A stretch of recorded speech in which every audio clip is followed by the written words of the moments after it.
In this video, we'll explain why critics shouldn't use the Aramaic in Daniel as an argument for late authorship.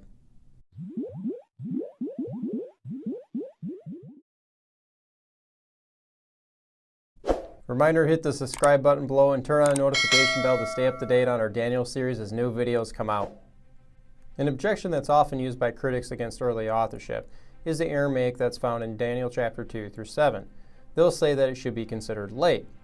We know that there are two switches that take place in the language in the book of Daniel from Hebrew to Aramaic and then back to Hebrew. Why this is done can't be determined with complete assurance, but there is good reason to think that it deals with the themes in those sections. Chapter 1 focuses on Daniel and his friends being taken captive and remaining faithful after being exiled to Babylon, so you see there's a focus then on the Jews. Then in chapters 2 through 7, you see that there's a focus now on God dealing with Gentile empires and rulers. Then it switches back in chapters 8 through 12, with God being more focused now on his dealing with the Jews. So the reason for the two languages could be explained by who he is being focused on in each section. Now, Daniel isn't the only place where Aramaic can be found in the Bible. Jeremiah 10:11 is written in Aramaic. Of course, we have Daniel's chapters here. And then we have Ezra chapters 4 through 6 and part of 7. And if you want to look at it another way, you do have Aramaic that's found in the Bible before the exile with Jeremiah, during the exile with Daniel, and then also post-exile in the book of Ezra. And we can look at Ezra as that it contains the letters and decrees of King Darius and Artaxerxes, and that they decreed for the temple and Jerusalem to be rebuilt. And to get an idea of this Aramaic argument that the critics use, we need to see how they kind of lay it out on a timeline. It's important to know the general course of history with the Assyrian Empire that rolls all the way through the Roman Empire, because the change in power also includes changes in the common language of the time. At the bottom, the lingua franca, or common language, up until Alexander conquered the Persians, was Imperial Aramaic, also called Biblical Aramaic. Then a transition took place where Greek became the dominant language for a time, and then after the Maccabean revolt, Western or Palestinian Aramaic became the common language again. This is likely in response to rejecting everything about the Greeks from their experience with Antiochus Epiphanes, but it also gives us reason why Jesus spoke in Aramaic as well during his time. So the argument boils down to one question: does Daniel resemble early Eastern Imperial Aramaic or later Western Palestinian Aramaic? With the discovery of the Dead Sea Scrolls just over 70 years ago and numerous other archaeological findings, scholars can now compare the Aramaic found in Daniel with those that are discovered in these. An example of Imperial Aramaic document would be the Elephantine papyri collection that was found in southern Egypt. Examples of Western Palestinian Aramaic would be the Book of Enoch and the Genesis Apocryphon found in the Dead Sea Scroll collection.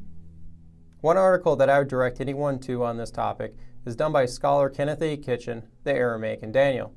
He does a very good job from the outset over the issue by saying that the window should be left open from the 6th to the 2nd century BC. So here are some summary quotes that he had.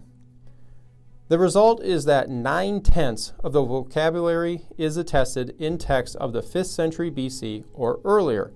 The slender 1/10 remaining consists of words so far found only in sources later than the 5th BC century, or so far not attested externally at all. So what he's saying is that 90% of Daniel's Aramaic can be dated to the 6th BC, while the remaining 10% are words that are found only in later documents. He continues saying of that 90% that the meaning of these facts in either case is clear.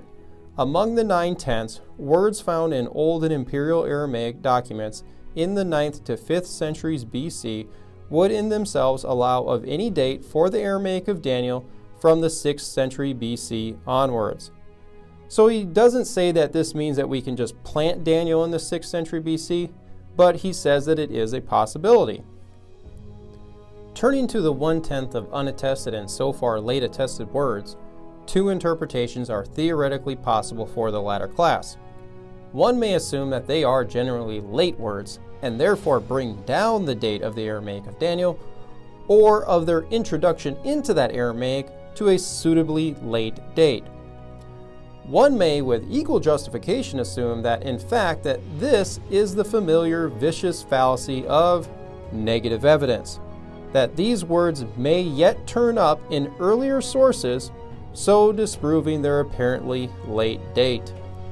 So he's telling the critic that absence of evidence is not evidence of absence. And he finishes thought saying that otherwise unattested words, of course, cannot serve as dating evidence at all. Where 9/10 of the vocabulary is clearly old established, 5th century BC and earlier, it is a fair assumption that the lack of attestation of the odd 10th represents nothing more than the gaps in our present knowledge, gaps liable to be filled by new material in the course of time. More discoveries will eventually come, but always keep a large dose of reality in your mind. Archaeologists don't have free rein to just go dig up everywhere where they like. Cities and roads cover a lot of turf over there, and it's not like they can just go underneath anytime they please. But just imagine what they would find if they had free roam to go anywhere and dig as deep as they wish, how much they could actually find.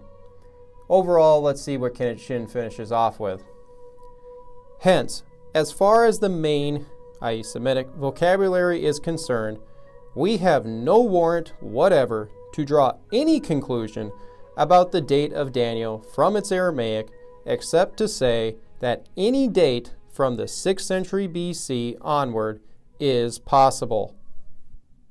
So at least Kitchen was allowing for the window to remain open, but we have Gleason Archer to wrap up this whole thing nicely for us. It was formally asserted that the Aramaic of Daniel is of the Western dialect and hence could not have been composed in Babylon, as would have been the case if the 6th century Daniel was its real author.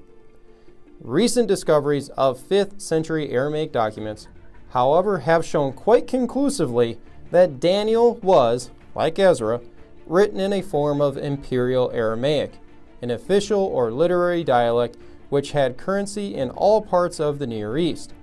Thus, the relationship to the Aramaic of the Elephantine papyri from southern Egypt is a very close one, inasmuch as they too were written in the Imperial Aramaic.